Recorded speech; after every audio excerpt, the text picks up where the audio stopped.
Welcome to the Friday Power Lunch, a weekly show amplifying the voices of the Virginia grassroots. Each week, we provide engaging conversations about politics, culture, and women making change. Produced by the unstoppable women of Network Nova, our motto is, when we vote, we win. The Friday Power Lunch is recorded before a live Zoom audience. Follow us on social media. Subscribe to our YouTube channel and show us some love and become a sponsor through Patreon. The Friday Power Lunch. Badass women getting things done. From Network Nova Live, it's September 6th, 2024, and you are on the Friday Power Lunch. I'm Katherine White, one of the hosts here, bringing you the guests, the issues, the action, fueling the grass community across Virginia and also coast to coast, because we get things done and we make politics fun, F-U-N fun. And today, I am super stoked about this, protecting the vote. When we fight, we win, because what we really like to say, when we vote, we win. And now that fight added on to it gives it some pizzazz, because the fight part of it is exactly what our guests are doing today, every day through the Elias Law Group. They are fighting across the nation in different states, all to make sure that voters have the right to vote and that we see all these lawsuits. So we're so excited that they're bringing the fight today. I'd like to welcome back Elisabeth Frost. Liz, welcome. You're Partner and Litigation Chair at the Elias Law Group. You have so much experience and background in redistricting, voting rights, ballot access, and we're just so excited to have you here. And also associate from that Elias wonderful law group, we have Aaron Mukerjee. Hello, Aaron. And a lot of people in our room may know Aaron because he was doing the 2023 voter protection in Virginia. And he was the former director there, and now he's an associate and badass at the Elias Law Group. And we're so excited to welcome back and to listen to everything that happened in 23 and learn more about this Virginia Republic, call it the Virginia model that Republicans have been using, and other great information. So welcome, Aaron. And I would love just to get things started with somebody that hasn't been on the show in a while, but is a regular guest, LUISA Boyarsky. She is our coalition leader. And how are you? I am doing well. It's great to see everybody. It's great to see you. Could I just say a personal point of order here? How's Pittsburgh? And are you doing any canvassing in PA this year yourself? I am personally not doing canvassing in PA, but we have got a lot of folks who have been going up to Pennsylvania. There are a number of groups who have planned canvasses pretty much every weekend. And I know that coming up, there is a sold out bus that's going up from I think it's from Alexandria, and they are excited to be knocking doors. Just 2 weekends ago, we had folks up there talking to voters on college campuses, making sure they understood the importance of registering to vote early, so that they knew that they had a clear polling location and all of their paperwork was in order. So one of the big things, I know we're talking about, making sure our voters are engaged and educated. Let's make sure that our voters know they need to check their voter registrations now, not waiting until the last moment, because as we know, that leads to folks having provisional ballots that often don't end up getting counted. So even though we know we have the opportunity to get people registered to vote same day, we still want them to register early and vote early, so that if there are any issues, we have that time to make sure that every Democratic vote counts. Yes, that is great. I love the word sold out bus. That's exciting. I'll let you get at it because I know there's some updates, and I'm so excited that you're back. So thank you for being here. And I know that it just seems like people that this election is, we have two months to go, right? It's kind of under pressure. It is under pressure. And I want to say one thing, Katherine. Yeah. I don't think you really are saying one, but you could probably say three things. I do have this thing about my last thing, but it's never my last thing. But I wanted to say that one of the highlights for me is watching you dance in. Your joyfulness every single Friday. There's not a single Friday that you don't dance in with joy. So I just want to say thank you for that. Thank you. Yeah, thank you. I love that. And let's do our power chat. I'm so excited because I was thinking of just what a week.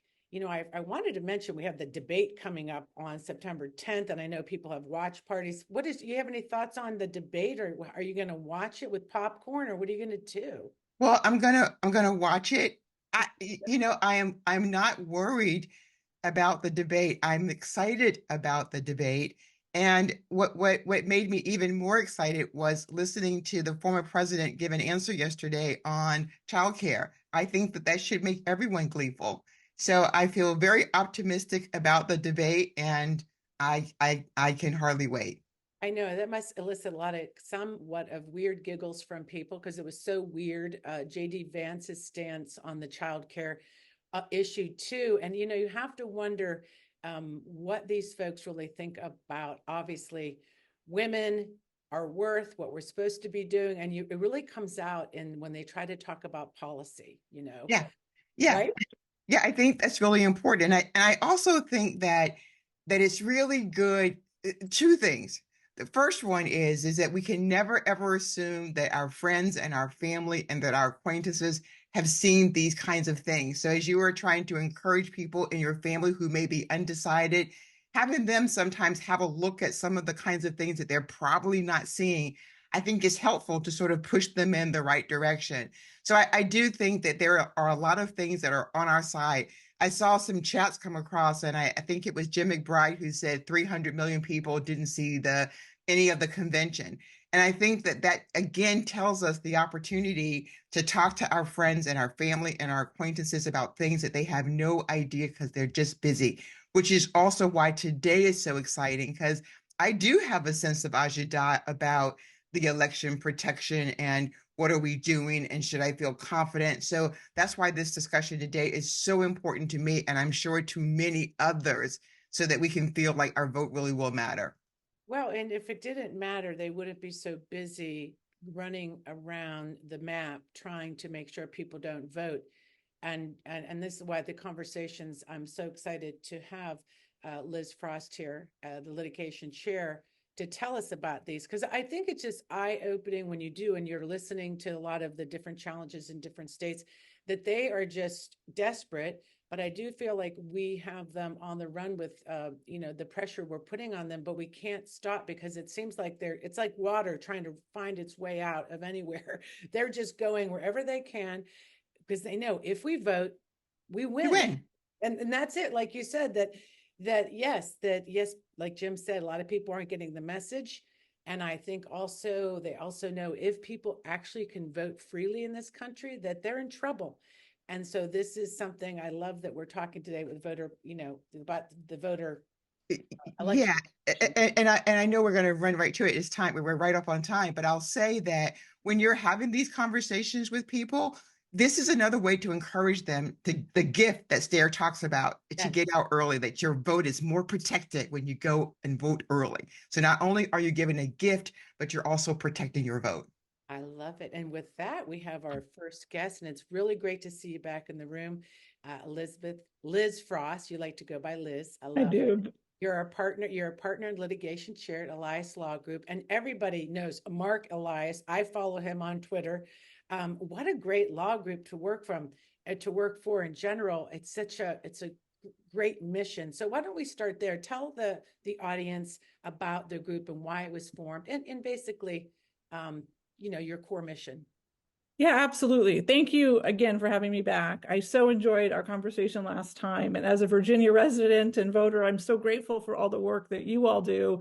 And it's really exciting to see in the chat all the work that folks are doing in these last, 61 days before the election? So the Elias Law Group, we launched in September of 2021.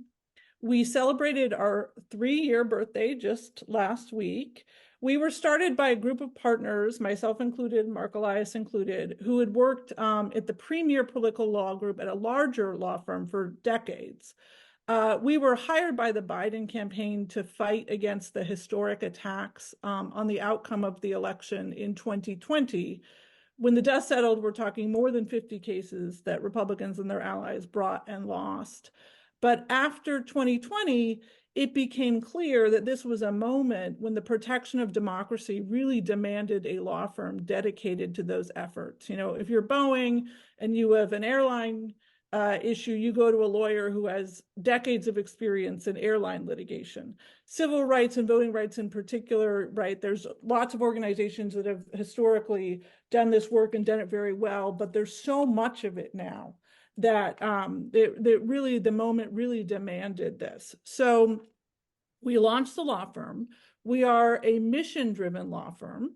Our mission is that we help Democrats get elected. We help citizens vote, and we help progressives make change. And the way that our mission works is every single client that comes through the door has to do one of those three things. They don't have to do them all, but they have to do one of those three things. So we're pointed in the same direction. And if they don't do that, we won't work for them. That's the way we've operated since the minute we opened our doors, and it's the way we continue to operate, and it's incredibly important to us. We began with 50 lawyers. We have two sort of major practice areas: litigation, which I'm the chair of, and then what we call the political law group, which does all the non-litigation work surrounding elections. So they do, you know, campaign finance, they advise campaigns, they do congressional stuff, they do basically anything that doesn't involve a courtroom. On the litigation side, we now have 31 litigators, and most of our work centers around voting rights, redistricting, recount litigation, and other litigation that arises out of or is connected with the elections process. So I do some amount of like defamation defense for Democratic candidates that arises every year. We won 3 cases in the United States Supreme Court last year, including the Alabama and Louisiana redistricting cases and the case out of North Carolina that involved the independent state legislature doctrine. We are currently litigating 59 voting and election cases in 20 different states across the country. And a lot of our current litigation, as you previewed, is defensive. The Republicans have been increasingly active this year in filing lawsuits attempting to make it harder for Americans to vote or have their ballots counted, or barring that, to create this cloud of uncertainty and questionability around the election. I frankly think a lot of these pieces of litigation, they realize they have absolutely no hope in winning, but they're doing it to sow the groundwork. So if the election is close enough, they can draw into doubt. Yes, I mean, it seems quite clear that a lot of it is to do just that. I mean, if people don't trust it, if they break it, they could say, look, it doesn't work, right? Exactly.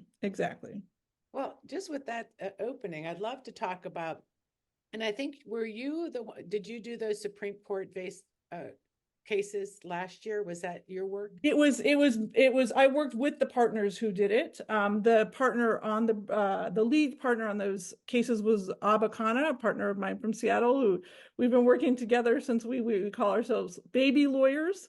And one of the great joys about working for Elias Law Group is not only the work we do, but is frankly, the partnership is really delightful and wonderful. And we're all very close. And actually the majority of the litigation partners are women.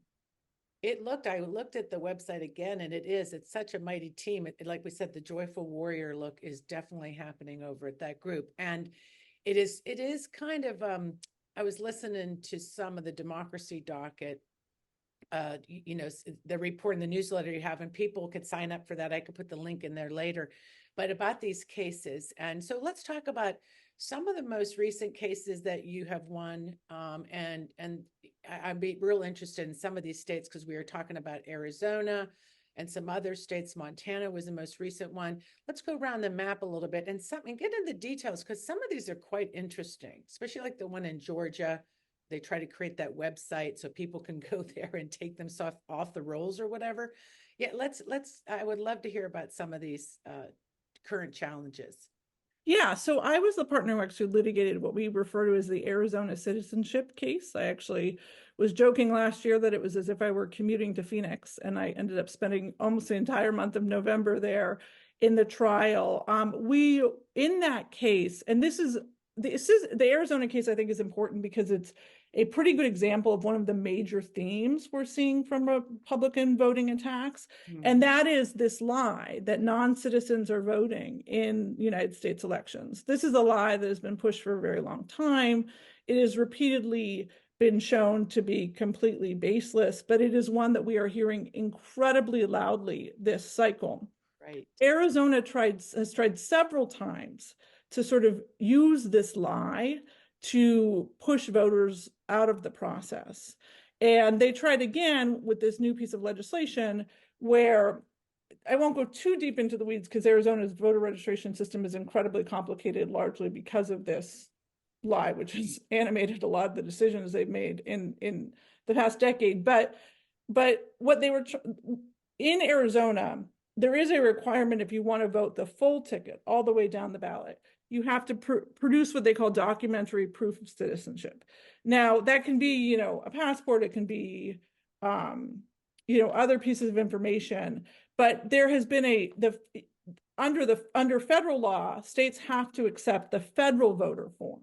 And the federal voter form does not require documentary proof of citizenship. So Arizona has accepted that form. The United States Supreme Court said it had to years ago, and has registered those voters either as what they call federal only voters, if they don't provide documentary proof of citizenship, which means they can vote in federal elections, or if they can find evidence in their system, because when you interact with the government, a lot of times you provide proof of citizenship that you're a citizen, they will put you as a full ballot voter. So the three major things that the Republicans in the Arizona legislature tried to do with this new legislation in Arizona, and that the Republican National Committee and others intervened to try and defend, were first, they wanted Arizona to be able to require documented proof of citizenship for all voters. So there was, at the time, I think there was about 20,000 Arizona voters that were federal only voters, and those voters would have been removed from the rolls if they won. We won that. Wow. They also wanted to say, barring that, if you hadn't shown documented proof of citizenship, so if you were either one of these federal only voters or had registered to vote before the proof of citizenship for the state form had come into play, you wouldn't be allowed to vote by mail, which is a huge deal in Arizona. Arizona is increasingly becoming an almost complete vote by mail state. I think it's like 80%, 85% of voters have been voting by mail. And there are large parts of Arizona, including the Native American reservations and lots of more rural communities that are Latino dominated, that actually don't have United States, consistent mail service and don't have a lot of polling locations and don't have, so this has been incredibly important to them being able to vote. So they tried to say you couldn't vote by mail if you didn't provide documentary proof of citizenship, and you couldn't vote in the presidential. Because clearly what they were trying to do is target a state where they thought maybe with the federal only voters, they can knock out the margin by which the Democrats won Arizona last cycle. We won those as well. There was a little bit of a kerfuffle a couple of weeks ago involving a stay from the Supreme Court. That was a very minor piece of litigation that actually involves a consent decree that was entered into in Arizona years earlier. And it really doesn't have much to do with the major voting changes. So it was a huge win. Yeah. Another one that we won just a couple days ago in the Ninth Circuit is in Montana. And this I think contester's race. That's the big Senate. Exactly. Right. An incredibly important race for the Senate. This Montana case shows sort of, I think there are two very prominent areas of sort of anti-voting legislation litigation we're seeing this cycle. One is that let's pretend non-citizens are voting, and let's create all of these processes surrounding it that we're saying are to protect the voter rolls. But what we know over and over again, from Kansas, from Arizona, from the purges we're seeing in Alabama and elsewhere right now under this guise, the people who are removed from the rolls are citizens. Like, that just happens over and over and over again. When Kansas tried to do this, 20,000 citizens sat with their registrations in limbo. Well, this got worked out by the courts. Kansas lost that legal battle, but it took some time. So we see that version. The other version we see is they're moving away from their sort of 2020 drumbeat of everything is fraudulent. There's fraud in all the corners. Right. Instead, there's a slight rhetorical shift, and it's important. They're now talking more about illegal ballots. Now, of course, legality is just whatever the states say it is, right? And they do this in a couple different ways. They either create more and more requirements that you have to meet when you're voting by mail. Voting by mail is a huge target of this stuff. And if you don't sign the ballot in exactly the right place or in exactly the right way, or if you forget to date it, these are all illegal ballots, they say, and should be tossed. There's not an argument that these are not lawful, valid voters. It's that they didn't jump through the hoops. So the Montana law was a particularly audacious version of these laws. And basically what it did is it said, if you have a voter registration in more than one place, you may be committing a crime. Yes. And they said this is to prevent double voting. There are all kinds of ways that states prevent double voting. They do it incredibly well. It hardly ever happens. Montana is no exception there. But there are millions of Americans who have more voter registrations in more than one place. Who are most likely to have it? People who don't own their own homes because they're moving around. And there's not always an obvious way for you to cancel it. There's always not obvious a way for you to move it. That's not something that people do as a regular thing. Young people are, often have many of these pieces of voter registration. Before my family and I settled in Virginia, I probably lived at 25 different addresses. When I applied to the bar, I had to list them all and try and figure out where they all were. But this is a common, innocent thing that Montana, Montana, you're not going to call the registrar and tell them you're moving. I mean, because then you could take anybody off the rolls if you wanted to, right? Correct. Right. Correct. That Montana tried to criminalize. We got an injunction of that law earlier this year.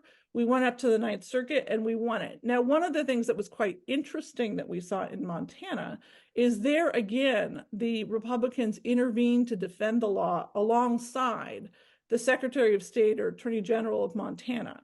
When we got to the Ninth Circuit, the only lawyer who argued the state side was the lawyer who represented the Republicans. The state didn't even send a lawyer to argue the case. Oh.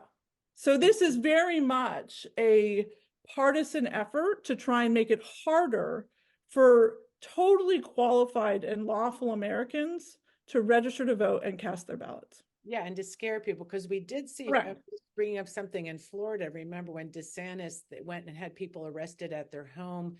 It was scandalous, these people that had voted and then actually arrested people for voting.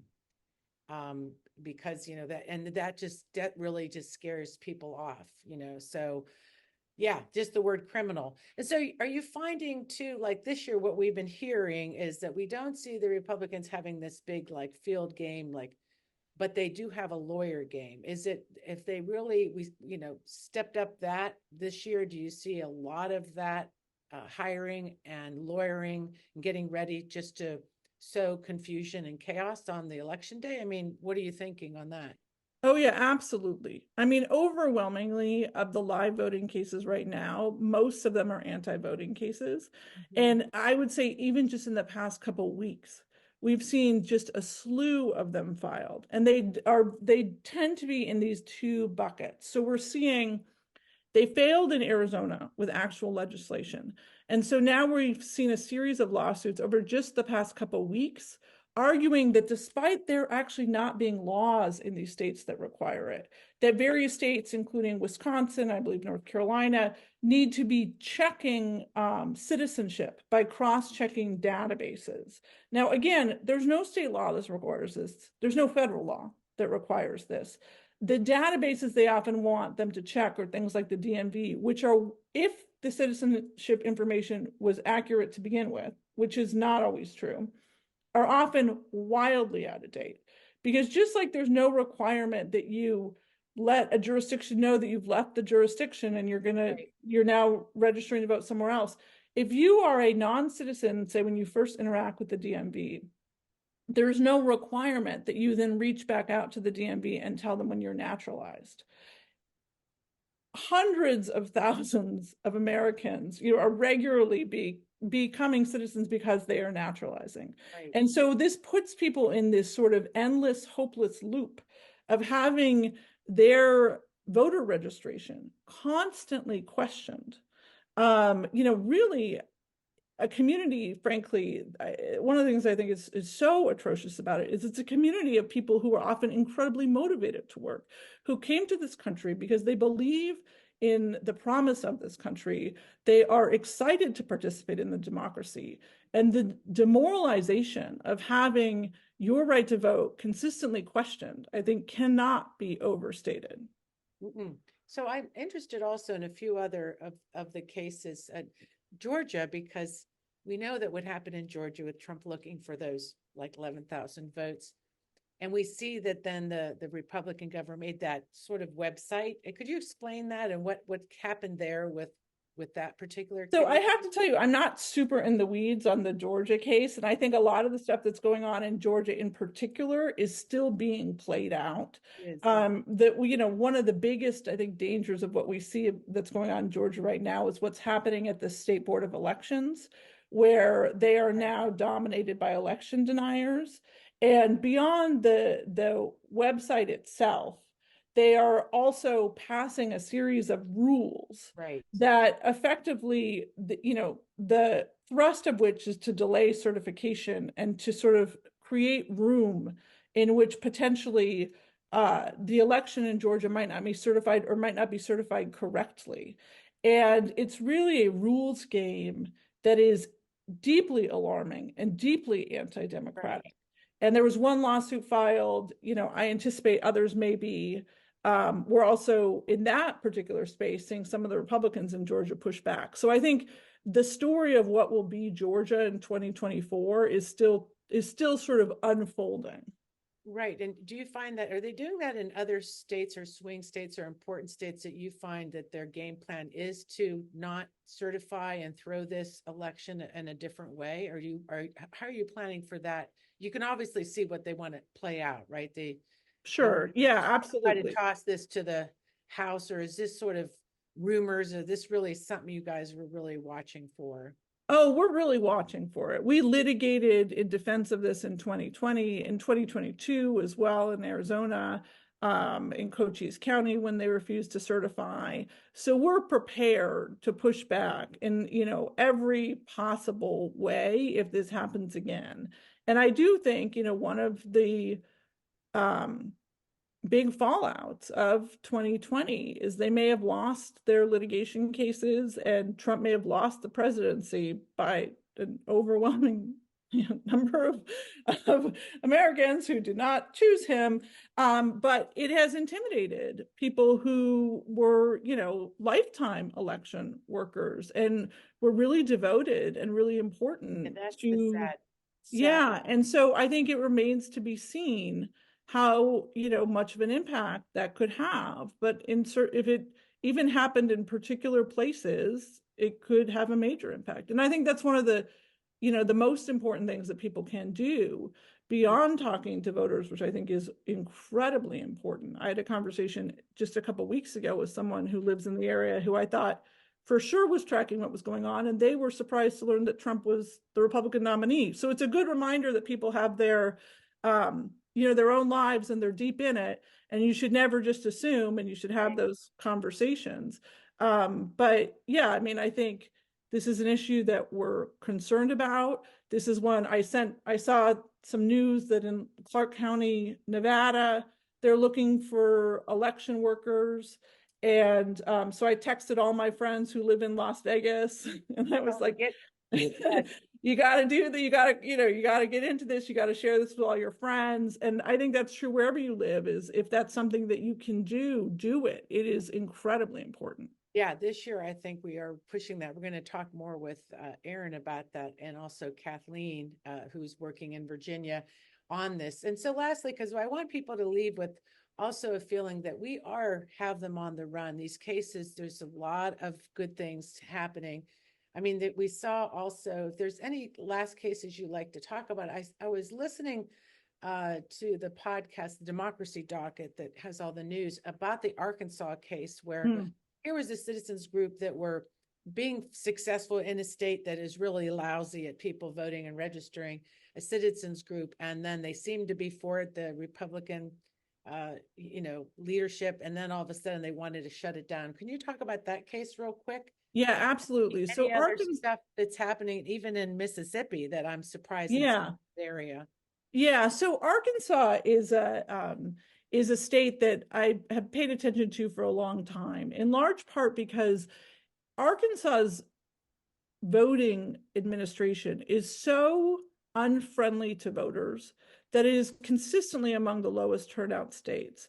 And one of the ways you see it the most is Black voters in Arkansas. There is a significant Black voting population, in fact, voting age population in Arkansas, but they consistently are not registered and not turning out. And it's because this system is so hostile to voting rights. And so what happened most recently in Arkansas, we've done some litigation in Arkansas over the years. What happened recently in Arkansas was incredibly shocking. Organizations had figured out a way to use sort of technology to help facilitate the voter registration gap in Arkansas. And the key piece of what they were using was enabling voters to register using electronic signatures. So they didn't have to necessarily physically go into election offices, which can be quite difficult to do, often don't have, great hours, can be hard to reach, particularly if you don't have access to a vehicle. And they cleared it with the Secretary of State. And Secretary of State said, you're right, it's fine. There's nothing in Arkansas law that prohibits it, go for it. Then there was an article that showed that they had been incredibly successful in registering voters who thus far had not been able to register. And the Secretary of State completely did an about face and said, no, this is illegal, contacted all the election administrators and said, you absolutely cannot accept these. And then passed an emergency rule saying you couldn't accept them.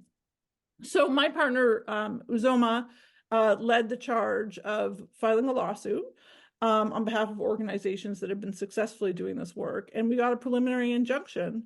And now the elections officials in Arkansas have to accept those forms, which is fantastic news.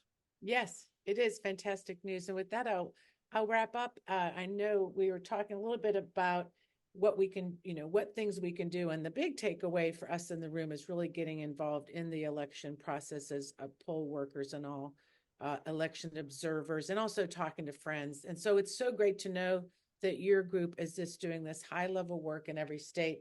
So if you can hang with us, we'd love to have you. And if you want to stay after one, that'd be great. Fennell's here, and we're going to talk about something that we love, our Do Something Challenge. Thank you, Liz Frost from Litigation Chair from the Elias Group. Thank you for being here. That was fantastic, Catherine and Liz. You know what? I think I'm going to have to do my Linda Hersham quote here, which is make injustice public. And when you, put some sunshine on that stuff so that people can see what's happening, it energizes them. And we have to continue to do that. But let's talk about our Do Something Challenge. Yes. Okay. So last week, our Do Something Challenge was to find a partner. And I will say that you can have many partners, but you were to find a partner last week. I am so excited about our Do Something Challenge this week that I'm going to tell you, first of all, that you're going to send pictures and emails to me about this Do Something Challenge that you have for this week. So yes, you're going to load up my email, and that is okay, because I can't wait to see them. So, and remember that we also, at the end, when we do the wrap up, when Robin sends it out on Sunday, we will also have a recording of the challenge so that you don't just have to read it, you can listen to it. It's really simple. So here is the Do Something Challenge for this week. Are you ready, Catherine? I am ready. Okay. So the Do Something Challenge for this week is to there's 2 of them. So the first one, contact 3 of your friends, email them, text them, however you get in touch with them, and tell them that they must vote early. And they have to make that commitment to you that they will vote early. And when they are done, they're going to call you up and let you know that they have voted early. Is that easy peasy? I like. Okay, easy peasy. Here is the second challenge. Okay, is everybody with me? Because I think Catherine's frozen. Okay, so here's the second challenge. I'm nervous about the second one. Okay, here we go. Here's the second. You're excited about that one. Here's the second challenge. The second challenge is that you're going to go to the dollar store, wherever you go, and you're going to get yourself a packet of sticky notes. And on those sticky notes, you're going to write a note. And your note is going to say, ladies, we are not going back. Save our daughters and vote for Democrats all the way down your ballot. Your vote is private. And you're going to go into any fast food restaurant, you're going to go into the library, any public places, and you're going to post them inside the bathroom stalls so that ladies will get them and see them. And, they're just $1. And I make a joke that I have so much to say that this is going to be the size of mine. Can you all see that? They do sell the big sticky notes. Yeah, this is the big one. This is the big one. So that's my joke, is that I'm going to use the big sticky notes because I got a lot to say, but it's a very easy, very simple message. And I think it'll be lots of fun. So get a picture of yourself posting those. Peggy's going to go to get her sticky note on there. I know, it's so funny. I love that. And, so many years ago, Stair and I came up with the sticky notes that we put for democracy everywhere. And it was just great fun to do. So I love that. I also want to remind people that last week, you're supposed to identify your do something friend and put that in the chat. Mine is Barbara Jones, and we're doing some canvas launches together. But if you haven't, this is something new to you.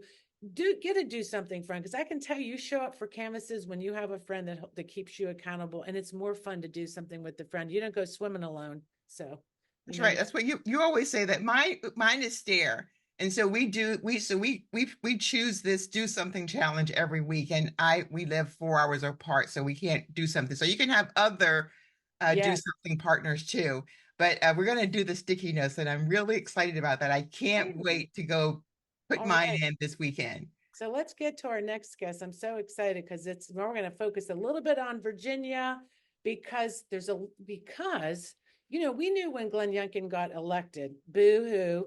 Yeah, boo-hoo. They tried a lot of nonsense in here that they did across the states, not only on voting, but they had the teacher snitch line. They started the CRT stuff. And we also are going to find out from this discussion with Aaron. Yes. Yes, I am having a discussion with Aaron Mukerjee. He was a 2023 Virginia Voter Protection Director, which is pretty awesome, Aaron. But you are also an associate at the Elias Law Group. So you got a lot going on. So I'm thrilled to be chatting with you today. We had a chance to chat earlier. So I'm going to let you just say a little bit about what you did in 23, and then we're going to hear some stories about why I should feel much better about the work that's happening. Happy to be here. Thank you so much for having me. It's really an honor to be with all of you today. So in 2023, I was a voter protection director, as you mentioned, for the Democratic Party of Virginia. We were in, a dogfight in Virginia for state legislative control, where the right to choose and so much else was on the ballot. And it was also the first election after the electoral boards had become Republican controlled, because in Virginia they're controlled by the governor's party. So every single electoral board across the Commonwealth, including the state electoral board, was and continues to be Republican controlled. And so we were ready for all sorts of shenanigans. And we saw them. We saw them in every corner of our Commonwealth. I'll give you an example. In Northern Virginia and Loudoun County, we had electoral board members trying to, close down early voting dates. We had them trying to restrict how long you could return your absentee ballot, to basically unilaterally change those dates. In Richmond, we saw the electoral board there try to cut early voting locations, which they don't have the legal power to do. So they were trying to do everything they could to make it harder to vote. And they've got this really well-organized right-wing election integrity network that is pushing these efforts. So we've seen that all over, and I think we're going to see it. We've already started to see it again in 2024. So let's talk a little bit about, I'm not feeling better yet, but I know we're getting there. We'll get there. We're going to get there. Talk a little bit about the Virginia model. And so explain that to people and how that's working and how we're fighting back against it. Yeah, so in 2021, as you mentioned, after Governor Youngkin was elected and they started to take control of these electoral boards, they created something called what they call the Virginia model. And this is this right-wing model, the idea of which is that the only way they can win in a place like Virginia that is, a swing state, but blue leaning, is to suppress the vote and subvert the outcome of elections. And so they've been focused on building this Virginia model, which includes sending poll observers to all of these places to try to intimidate voters, which includes trying to challenge voter registrations. We saw the beginnings of this last year in Prince William County. We're going to see it. We've seen it already in a number of localities in Virginia, and we're going to see it all over the country this year.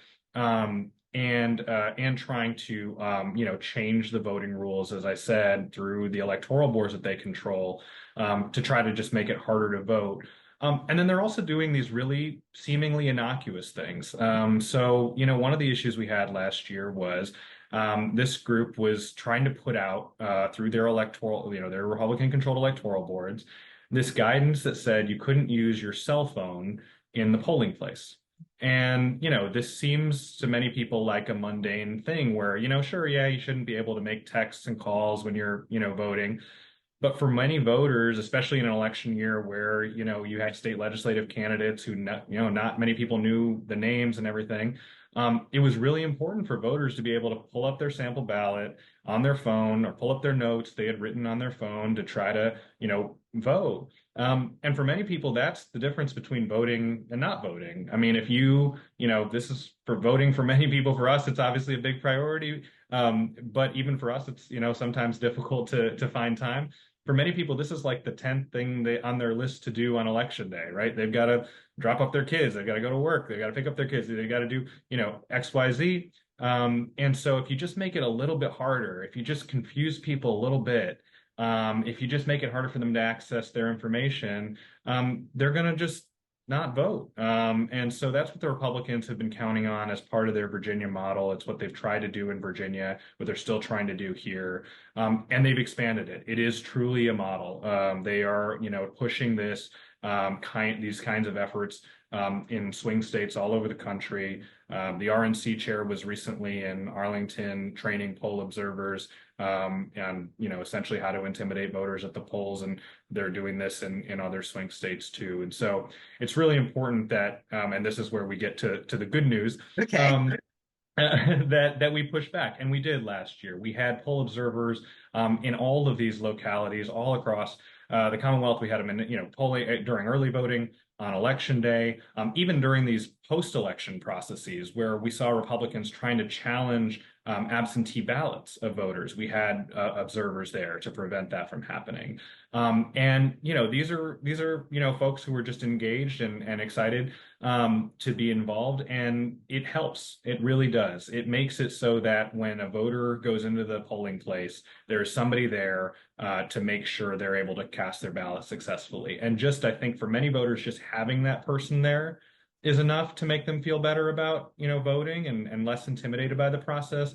And certainly if something happens, if the poll worker is getting something wrong, if the Republicans are trying to push something, tell them they can't have their cell phone in the voting booth, to have, us there, making sure they feel comfortable. It's a huge, it's a huge part of making voting accessible. And we were able to do it last year in Virginia. And as y'all know, we, not just because of that, but in part because of that, we won in the state legislative races. So in other words, it's important to be visible, to be out there, to know what your rights are, for the poll observers to understand what they can do, what they can't do, so that voters feel more confident about this entire process. And so it really is about being loud and talking about this with our friends and family. Katherine. I have Kathleen, it's great having you both here. I want to introduce Kathleen Murray into the conversation. She's popping in. I love in the back room, you guys work together, or you remember Kathleen working with Aaron. Yeah. Is it for me now? No, yeah, you're on with us. So you can see your stuff. No, I just want to bring you all together, but I do want to ask Aaron a question. I'm thinking about what Youngkin did, what Liz said was resonated with me about the immigration, the illegal people voting. And we saw Youngkin with these two the executive orders. So I wanted to find out about the new executive orders, what we should know about those, and that the 80,000 he scrubbed, he said maybe those are illegals. what we know about what we're doing about that. And I know he pulled us out of ERIC, which was the election regulation integrity thing. So I just before we get to Kathleen, I wanted to find out what we're doing about that, the two issues I brought up. Yeah, so the first thing to say is, as Liz said, this is all based on this lie of non-citizen voting. And recently, Governor Youngkin, put out this executive order that says that the DMV should be flagging people who are non-citizens, and the Department of Elections should be removing them. The first thing to know is that within 90 days of a federal election, you can't be removing voters. So that is a federal legal requirement. There is no debating that. But the second thing to know is that there are voters out there, and we've seen this, this may be part of the 80,000. We saw this last year. There are voters out there, Liz also mentioned sort of updating the DMV stuff. We heard about voters who didn't check citizen or non-citizen when they did their last transaction at the DMV because it wasn't a required part of getting whatever ID they had gone to the DMV to get. And they were removed from the rolls. We heard about military veterans last year in Virginia who were removed from the rolls for that reason, because they were now deemed as non-citizens. The data is not good, and it's impacting real voters. And the other thing is that, frankly, Glenn Youngkin really can't lecture anybody on, voting rolls and voter removals after what he did last year, which many of you, I think, know about. We started to hear as part of the voter protection program that folks who had their rights restored, who had previously committed a felony, and Virginia is one of 2 states where if you don't, even after you serve your time, if you are convicted of a felony, you have to have your rights affirmatively restored by the governor. He's the only person who can do that. We learned about people who had their rights restored. I talked to a woman who said, I committed a drug crime when I was in my teens. I've had a clean record ever since. I've been voting in multiple elections. I have, served on juries.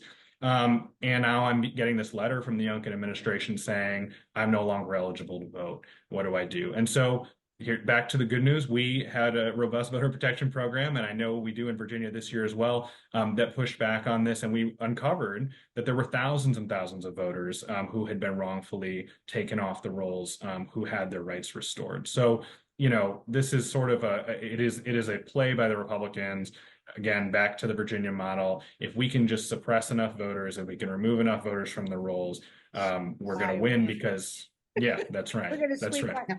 And I have to That's say right. about the governor, just because I love to talk about him, he had a hard time out in rural Virginia recently getting some "we won't go back" chants. I loved it. He signed an order about some criminal justice reform that was real positive, but he still won't restore the voting rights because he is afraid of those 300,000 people that could be voting. And so I just want to throw that in there. I want you to stay on, Aaron, because I want you to hear Kathleen's work. Really excited. Kathleen Murray's joining us. She is part and leading of our voter protection and our working group in the coalition. So welcome, Kathleen. We see each other a lot in the week. You've been leading this charge, and we wanted to have you here today to talk about what you're doing in your working group and some anecdotes about, the voting the protection that's going on that you're seeing, and then some calls to action. Oh, that's great. Thanks for having me.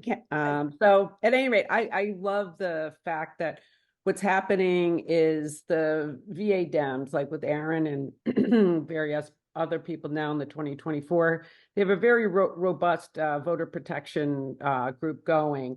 However, a lot of that information wasn't making it to the progressive sort of groups that might not have been involved with their local Democratic parties, but are very active on the progressive front, et cetera.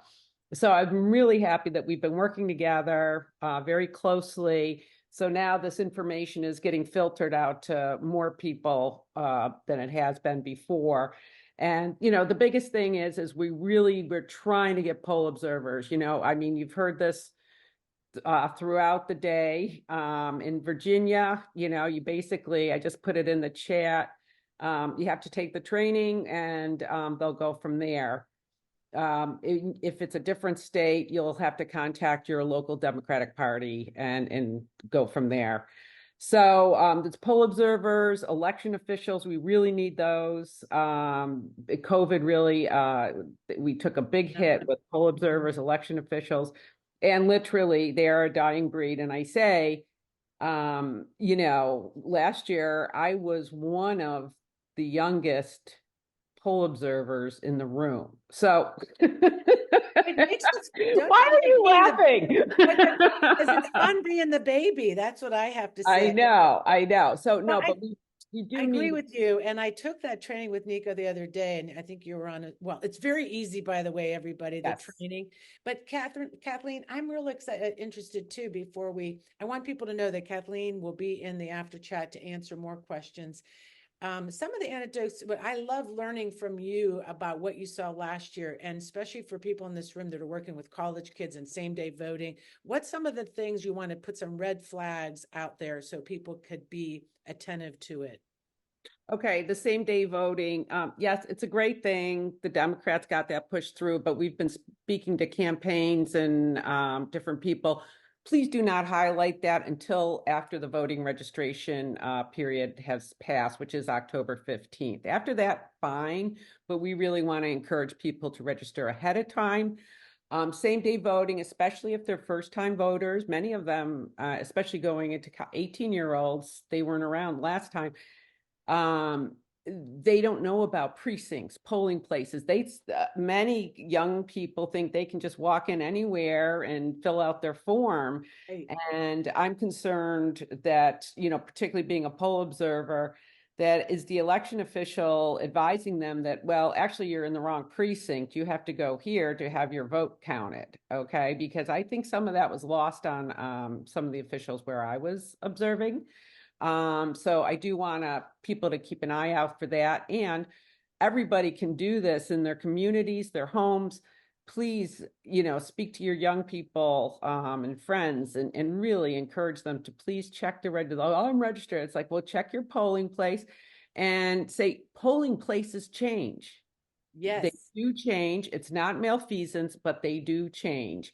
And it's very, very important to really emphasize if you're in the wrong polling place, your vote is not going to count. I noticed that this last election because of the precinct changes. And if you're standing there, I told people that it was right across the street. So important. So Kathleen and Aaron, I want to thank you. We're going to wrap up, but I hope you can stay with us. We're going to wrap up and then we'll do the after chat. So Kathleen, I'm so glad to hear from you, and Aaron Mukerjee, so glad that, are you working in Virginia at all this year? Or are you just working on other cases, Aaron? I'm working everywhere, but including in Virginia. So awesome. Very engaged. Yeah, if you could stay a little bit with us, we'd love to have you on the other side. So thank you all for being here. Yay. What do you think for now? So this is great. So I know we're going to talk a little bit about the show next week, but I do want to say this is so important. I was on a call with a relative of mine, and when she heard all of this information, she was a little riled up, but you feel better when you know. So that's why this is so important to pass on what you've heard today to your friends and your family and your acquaintances, because they need to know. Yes, for sure. Yeah. And for next week, I want to thank, first of all, I want to thank our guests. I mean, what a great show. I know that people have been really concerned about voter protection. Elizabeth Frost, let's give Liz a hand, Partner and Litigation Chair at Elias Law Group, and also Aaron Mukerjee, Associate Elias also Group, and also he was the former 2023 voter protection person, and our one and only Kathleen Murray, who's part of our voter protection coalition group. How much fun. And remember what Finale said, do something. Do something harder. Make sure you get your sticky notes. Make sure you make 3 or more calls to friends to talk about early voting. And next week, we're going to have ourselves a grand show. And we're going to have, it's all going to be about spicing things up. And I hope that you guys like to cook. We're cooking up a good show about what we can do all about democracy. And we'll have Reed McCollin here, the Progressive Turnout Project, and other people spicing out voter outreach. So support our show. I hope we earned a few patrons today. I hope so. Check us out, support our work. We love it. You can follow us on social media, YouTube. We'll send the recap email out to everybody around this show, so you'll have the links. Make sure you read that recap. It's awesome. And stay for the after chat. And thank you to the whole team today. And Laura Mack, special shout out, our spotlight, new part of our crew working there. Laura, you did a great job today. We hope you stay with us. And let's roll over to credits.